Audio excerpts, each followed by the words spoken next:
All right, this weekend, the UFC returns to Abu Dhabi Fight Island once again, the venue for a tremendous fight night going down on ABC in the United States of America. That's a big deal. It's a big showcase. It's on a prime time in the UK, early in the morning in California. And by the time you're watching this and when the fights happen, I'm going to be in beautiful Maui, Hawaii.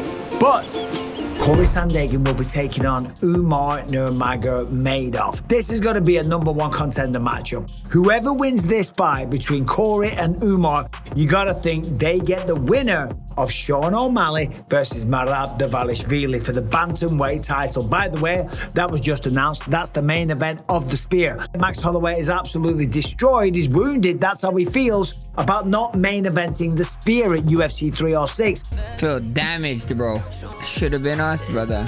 Brother. But they can't have Ilia Topuria versus Max Holloway headlining the Spear on Mexican Independence Day, because Ilia Topuria is a Spaniard, and that's who the Mexicans fought to get their independence back. So it just doesn't make sense. But I feel you, bro. Max, I would have loved to have seen you there, but apparently that's going down in Abu Dhabi later this year. So I'm going to give you some predictions on this main card, top to bottom. Some great fights. We've got Vera. We got Tony Ferguson taking on Michael Chiesa. Sharabutdin is in the co-main event. Marlon Vera fights the former champion, Deiveson Figueiredo. So, without further ado, let's get into the main event. Cory Sandhagen on a 3-fight win streak, 5'11", taking on the 5'8", undefeated Umar Nurmagomedov. Nurmagomedov, that's right, you know the name, you know the style, comes from Dagestan, a tremendous wrestler, but he's got great kickboxing as well. His kickboxing is phenomenal,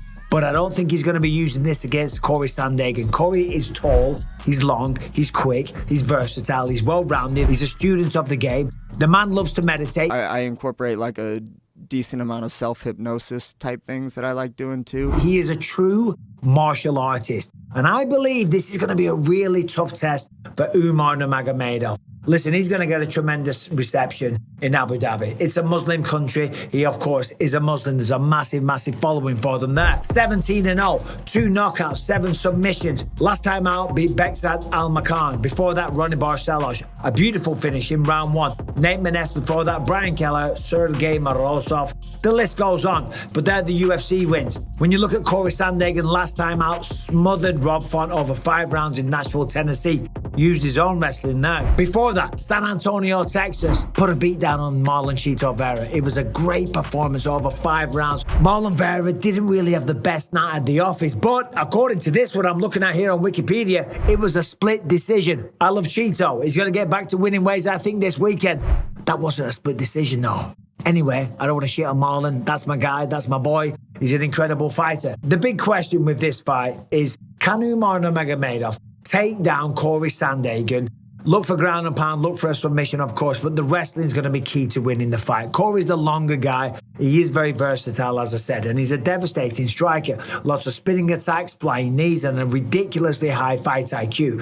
Umar Nurmagomedov, training with Team Khabib, being in Abu Dhabi, he's going to come here like a man on a mission, okay? And he's going to use the wrestling. He's going to threaten to take down the entirety of the fight, and I believe he'll be successful. Yes, Sandhagen is a threat with the submissions. Yes, off his back he's dangerous. He's got long legs, so triangles are going to be an issue. Omoplatas, arm bars, whatever you name it.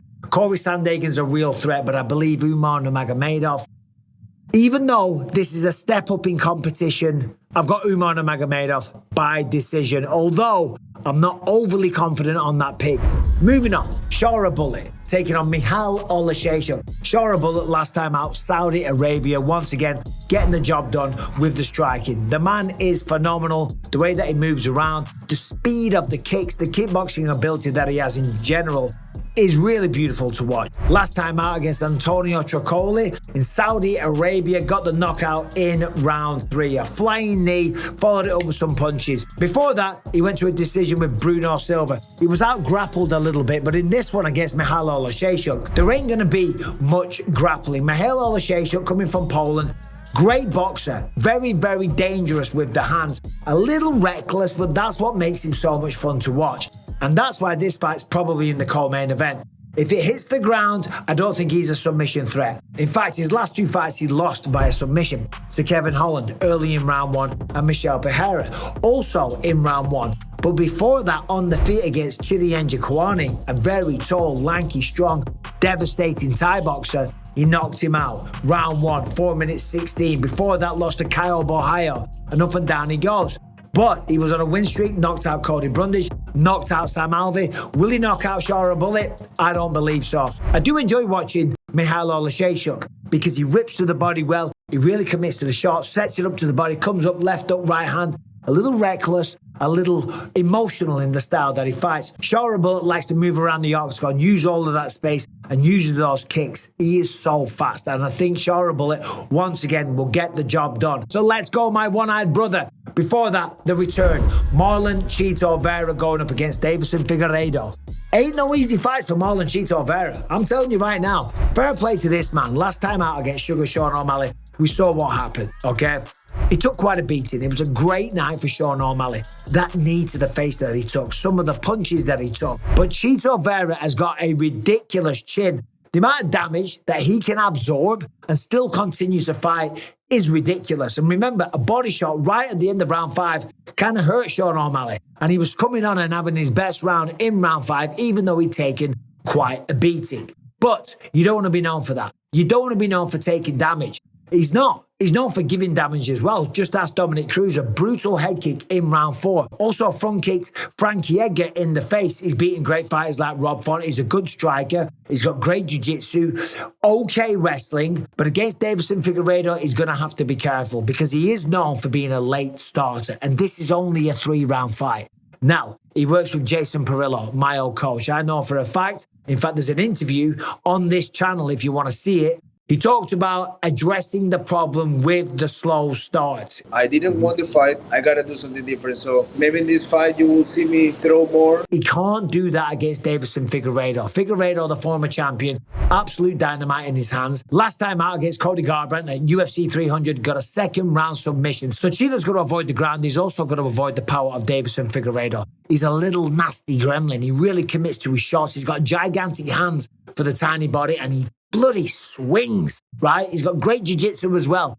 But I do believe Marlon Chito Vera, and I'm not just saying this because I know him and he's a great guy, he's a hell of a fighter and works with my coach. No, I think he has more ways to win, and I think he's going to come into this one to prove a point, to prove that he's not finished in this sport. Still a young man. The best days are still to come for Marlon Chito Vera, I do believe. Before that, Tony Ferguson returning once again to the octagon.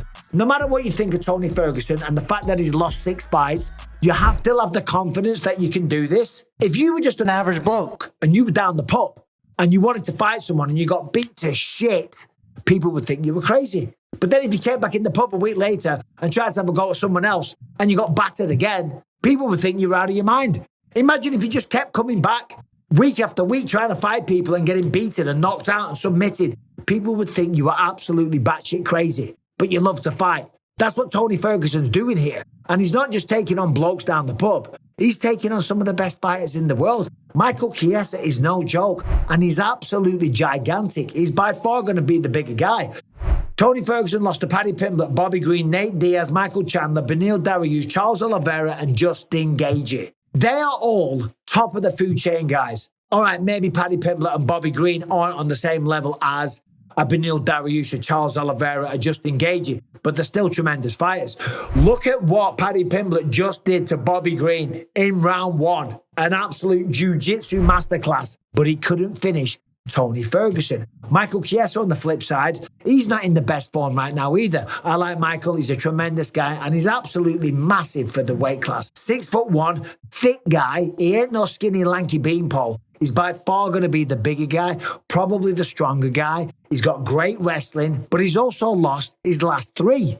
So this is a tricky situation for Michael Chiesa. You don't want to lose 4 in a row. And you certainly don't want your 4th loss to be to Tony Ferguson that lost his last 6. So there's a lot of pressure on Tony Ferguson. If he loses this fight, then you got to think that that will be the last time we ever get to see Tony fight.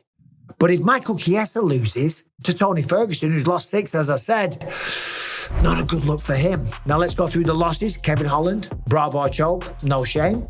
Sean Brady, Vincente Luque. Again, very, very good opposition. But as I say, my choice, my pick for this one is Michael Chiesa. I think he's the bigger guy. I think he's going to be stronger. He is a very good wrestler. Not that Tony's easy to take down, and he is good off his back. He's an Eddie Bravo, 10th Planet Jiu-Jitsu black belt. But I think Chiesa can thwart the jiu-jitsu attempts, smother him en route to a decision. Before that, Mackenzie Dern taking on Loopy Godinez. Mackenzie Dern, I love the way she fights. She commits to a shot, she goes forward, she gets a little reckless, she swings at fresh air a little bit sometimes because she's super and hyper aggressive. On the ground, one of the best to ever do it, certainly when it comes to female mixed martial arts. Probably the best jiu-jitsu out of any female fighter that we've seen in the UFC. But the hands, they were getting better. She parted ways with Jason Perillo and they went downhill again. But now she's back working with Jason Perillo. The hands are going to be improved. The footwork's going to be improved. She's going to be on balance. She's not going to fall and lose control of her feet as she's swinging. I believe she beats Loopy Godinez. And opening up the main card, Joel El Fenomeno Alvarez fighting out of Spain, taking on Elves Brener from Brazil. Good way to start the main card.